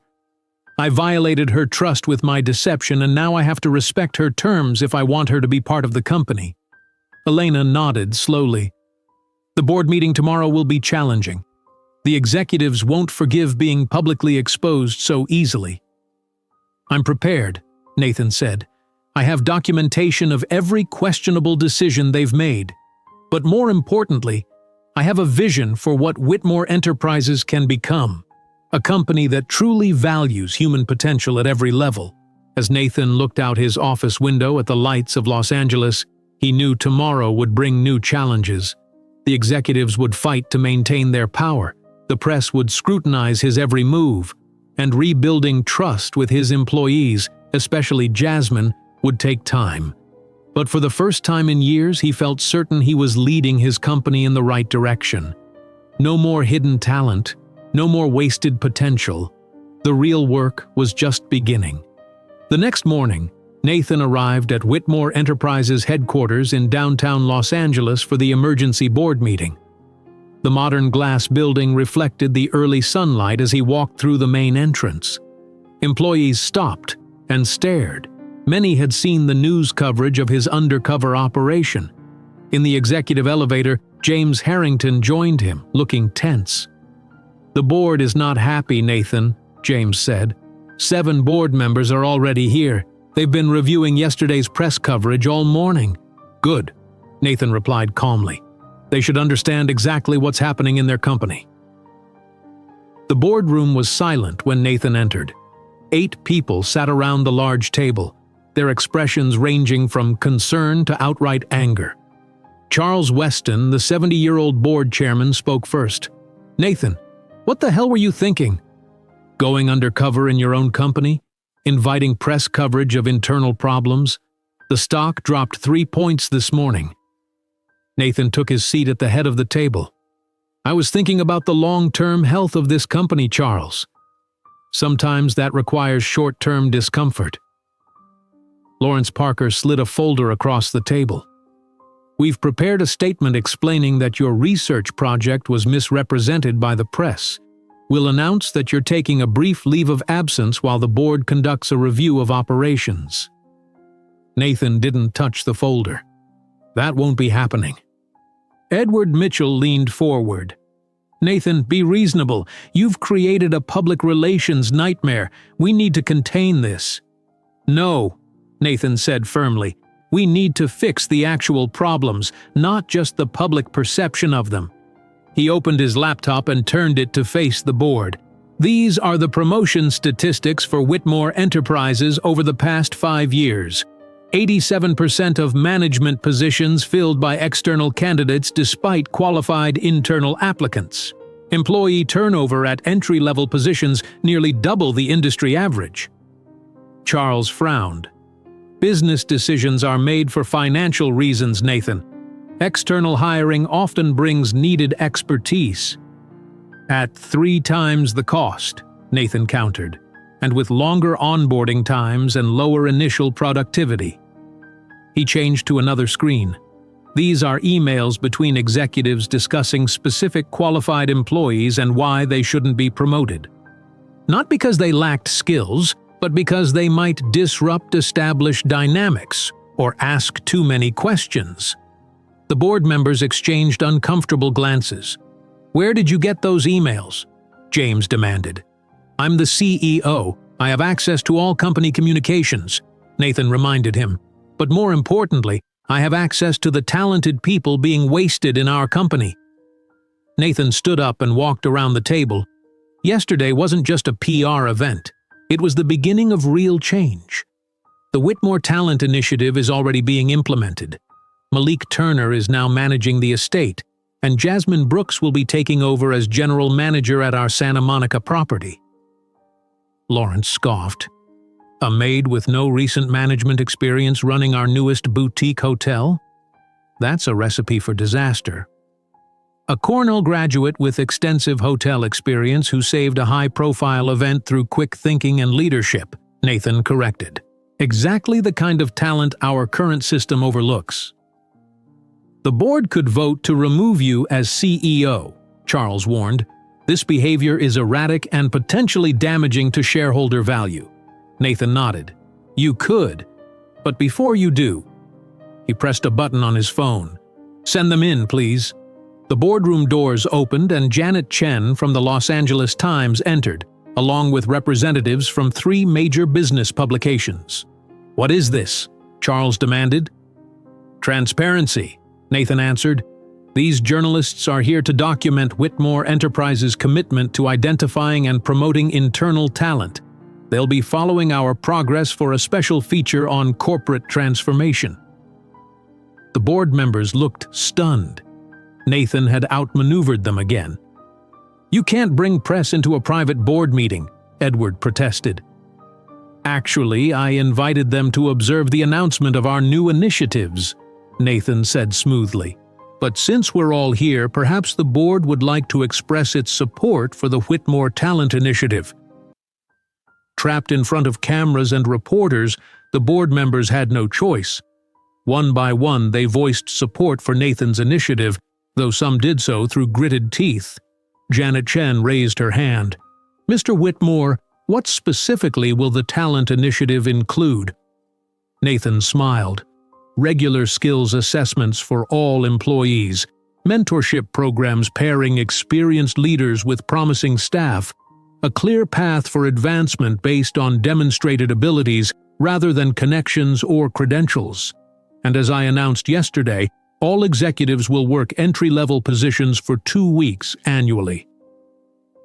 "Including board members?" Janet asked. Nathan looked directly at Charles. "That's an excellent suggestion. Board members should certainly participate as well. Wouldn't you agree, Charles?" The board chairman forced a smile. "Whitmore Enterprises has always valued hands-on leadership." After the press left, the board meeting continued with a very different tone. The threatened vote to remove Nathan never materialized. Instead, the discussion shifted to implementing the talent initiative with minimal disruption to operations. As the meeting concluded, Charles took Nathan aside. "You won this round, but the board will be watching these initiatives closely. If performance suffers, we'll revisit this conversation." "Performance won't suffer," Nathan said confidently. "It will improve. You'll see." Back at the Whitmore estate that afternoon, Nathan found Malik in the garden, directing the landscaping team with a new authority in his voice. "How does it feel to be in charge?" Nathan asked. Malik grinned. "Strange but good. I've already implemented a new irrigation schedule that will cut water usage by 30%. That's exactly why you deserve this position," Nathan said. "You always saw ways to improve, even when no one was listening." "People are listening now," Malik said. "And not just to me." Everyone feels like their ideas matter suddenly. Nathan nodded, pleased. "Have you seen Jasmine today?" "She was here earlier cleaning out her locker. Said she starts at the Santa Monica Hotel tomorrow." Nathan tried to hide his disappointment that she hadn't said goodbye. "If you see her, wish her luck from me." "Will do," Malik replied, giving Nathan a knowing look. That evening, Nathan drove to the Santa Monica Hotel, a sleek, modern building just 2 blocks from the beach. He wanted to make sure everything was ready for Jasmine's first day as general manager. In the hotel lobby, he was surprised to find Jasmine already there, talking with the front desk staff. "You don't start until tomorrow," Nathan said as he approached. Jasmine turned, equally surprised to see him. "I wanted to meet the team informally first. Learn about their experiences before I officially take over." Nathan smiled. "That's a good approach." "I'm also reviewing their procedures," Jasmine continued professionally. "There are already several efficiency improvements I want to implement." "Anything major?" "The check-in process has unnecessary steps. Room cleaning schedules don't align with guest patterns. And the restaurant ordering system is causing food waste." Nathan was impressed. "You observed all that in one afternoon?" "These are the same issues I identified at the Grand Palmer years ago," Jasmine explained. "The solutions worked there, they'll work here too." They walked through the hotel together, maintaining a professional distance as Jasmine pointed out specific changes she planned to make.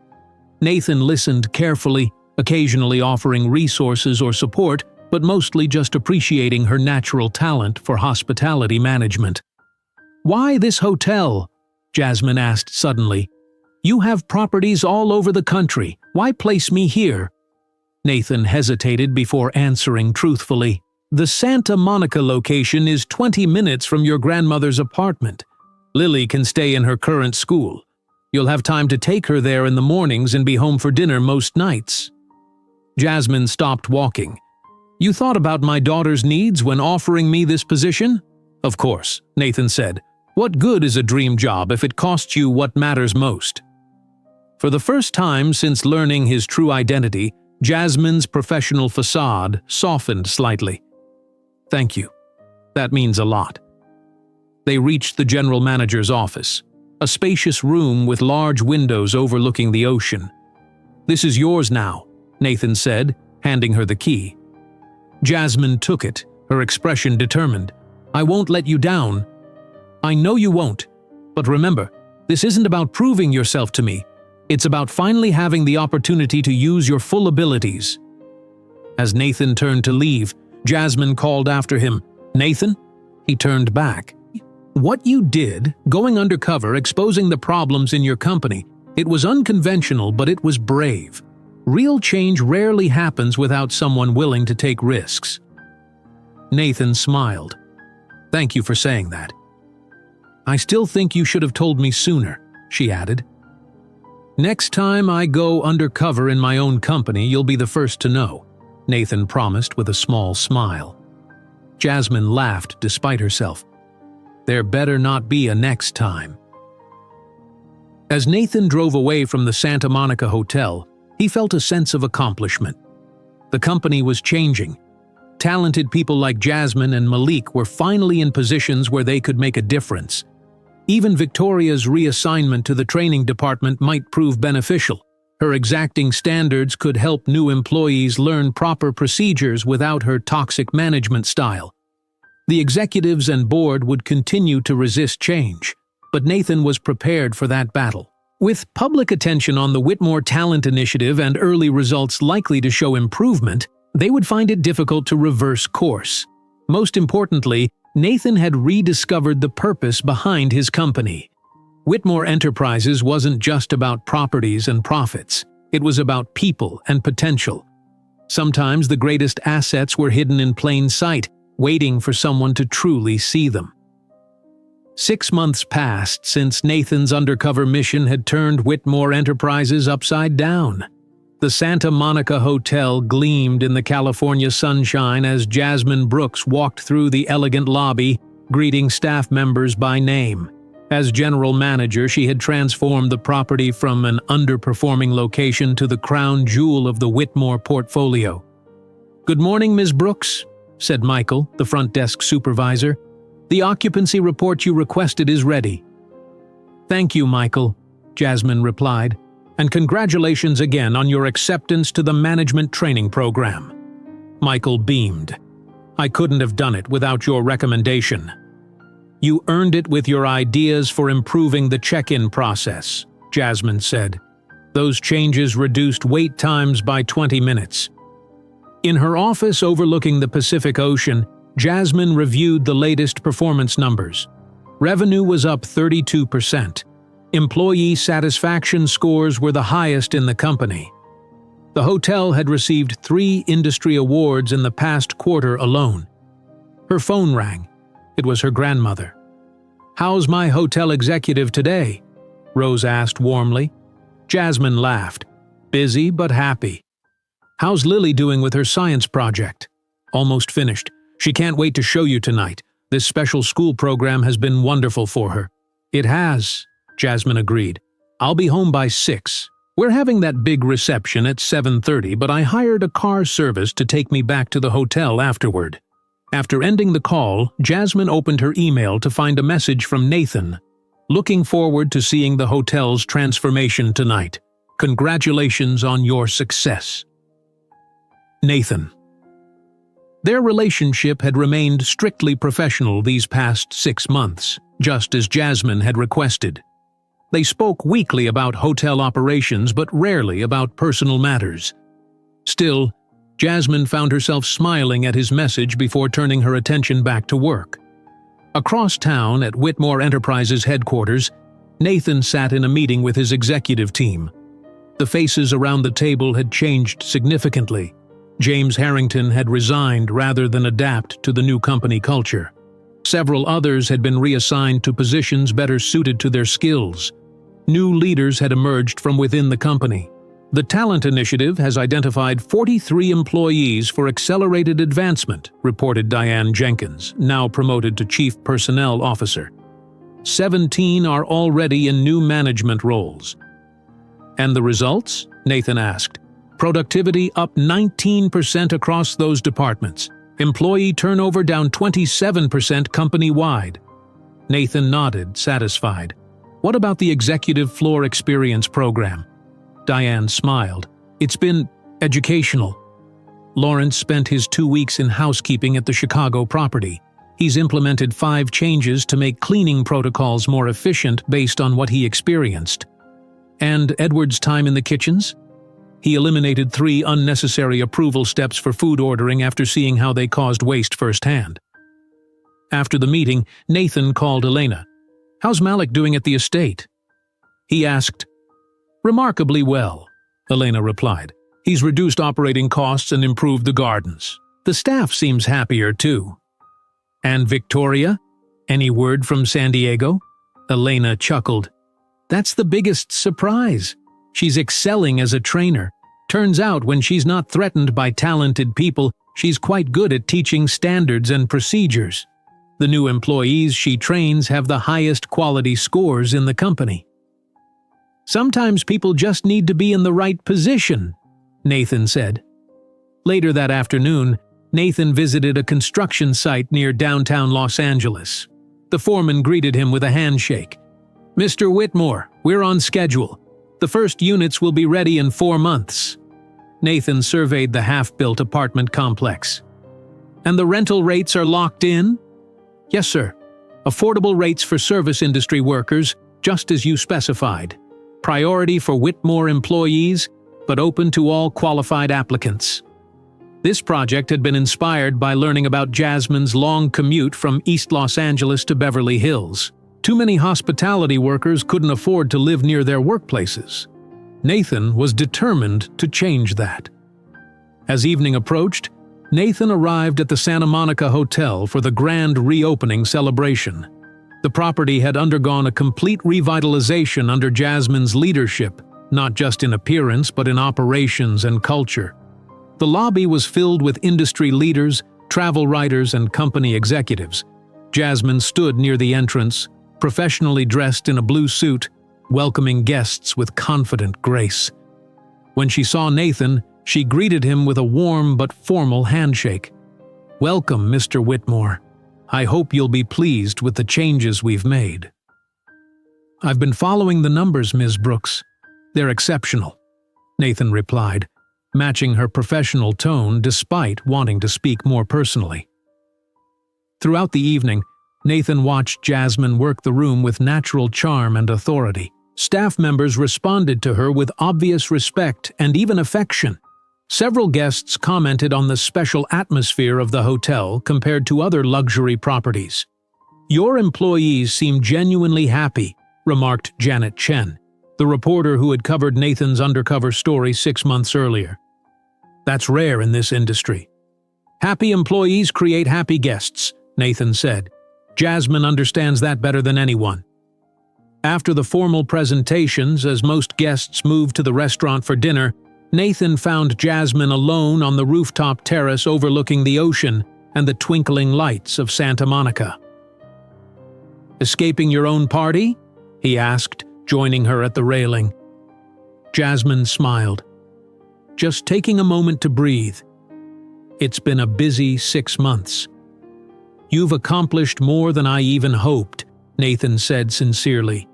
"This hotel has the highest guest satisfaction scores in our entire portfolio." "It's the team," Jasmine said. "They just needed someone to listen to their ideas and remove obstacles." For a few minutes they stood in comfortable silence watching the waves. The professional barriers between them seemed to soften in the evening breeze. "I've been working on something," Jasmine said finally. "A scholarship program for employees pursuing education. It will cover tuition for hotel and restaurant management courses." "That sounds excellent," Nathan said. "The company can certainly fund that." "I'd like to name it after my grandmother," Jasmine continued. "The Rosebrook Scholarship. She supported me through everything. Without her, I wouldn't have my degree or be able to care for Lily." Nathan nodded. "Consider it done. I'll have the legal team draft the paperwork tomorrow." Jasmine turned to him.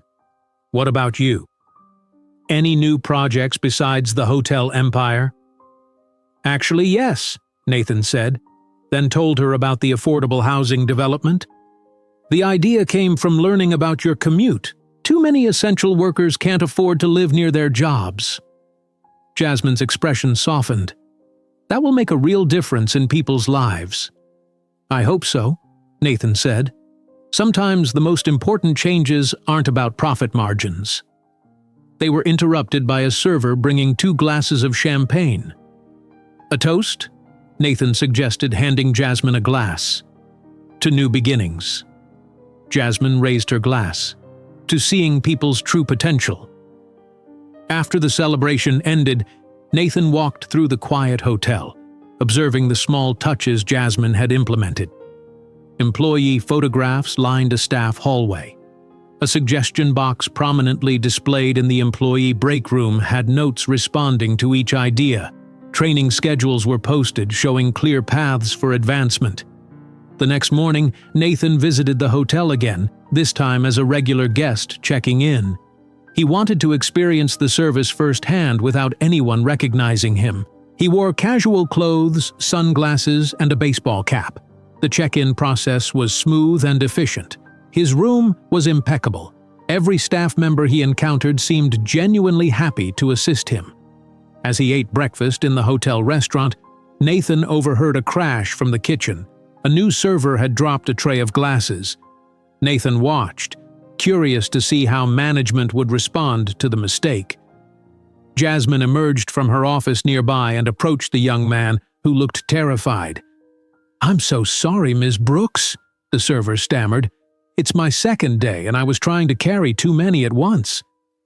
To the server's surprise, Jasmine knelt down and began helping him pick up the broken glass. "Everyone drops things sometimes, Daniel," she said kindly. "When I first started in hotels, I spilled coffee on a guest's white suit. I thought I'd be fired on the spot." "What happened?" Daniel asked, relaxing slightly. "My manager helped me resolve it instead of yelling at me. That taught me more than any training manual." Jasmine smiled. "Let's clean this up together, and then we'll review the tray-carrying technique again." Watching this interaction, Nathan felt a surge of pride and something deeper. Jasmine wasn't just running a successful hotel, she was creating the kind of workplace environment he had always envisioned for his company. Abandoning his incognito breakfast, Nathan approached the scene, kneeling down to help clean up the remaining glass. "Mr. Whitmore?" Jasmine exclaimed, surprised to see him. "I didn't know you were visiting today." "I wanted to experience the hotel as a regular guest," Nathan explained, "though I seem to have blown my cover." Daniel looked between them in confusion. "You're Mr. Whitmore? The owner?" "I am," Nathan confirmed, "and I'm impressed with how Ms. Brooks handled this situation." As they finished cleaning up the broken glass together, Jasmine and Nathan exchanged a look that spoke volumes about how far they had come. From deception and mistrust to building something meaningful together. Not just a successful hotel, but a model for what Whitmore Enterprises could become. A place where everyone was seen, valued, and given the chance to rise. If you enjoyed today's video, I'm sure you'll love the next one. Don't waste time. Just click on the screen.